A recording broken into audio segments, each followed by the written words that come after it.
آدم علیه السلام په سریلانکا کې او حوا ابي په جده کې او شیطانان او د شیطانانو زامن او ابلیس په ډیر اسماعیل خان کې پیدا کړی دي.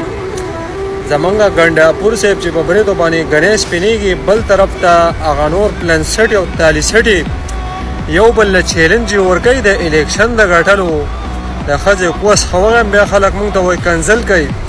غټ غټ علما مري، غټ غټ مدرسې جماعتونه پښتانه شهیدان کیږي، چرته په بدامنۍ باندې یو بل چیلنج ورکوي، چرته په امن باندې چیلنج ورکوي، تاسو په الیکشن باندې چیلنج ورکوي. الیکشن خو به درله دغه نور خلک وګټي، چاته به ووټ زیات واچوي. پاکستان کې چرته الیکشن سم شوی دی، تاسو په ښځو غینو منډم په بدامنۍ باندې چیلنج ورکوي. تاسو راځئ یو بل چې کوم دی په الیکشنو باندې چیلنج ورکوي، ته زمانه الیکشن وګټه، دا اوس چیلنج دی.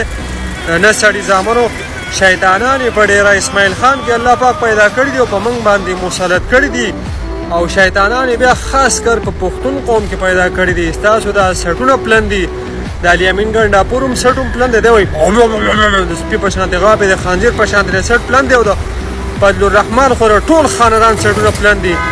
تاسو چې کم سړي سټ پلن هغه بې غیرت دی، تاسو ښځې د دلګانو وغم یو بل چیلنج ورکوي، د نه سړي زامنو دا چرته په امن باندې چیلنج ورکوي، چرته په بدامنۍ باندې چیلنج ورکوي، چرته چې کوم دی د پښتون په حق باندې یو بل چیلنج ورکوي.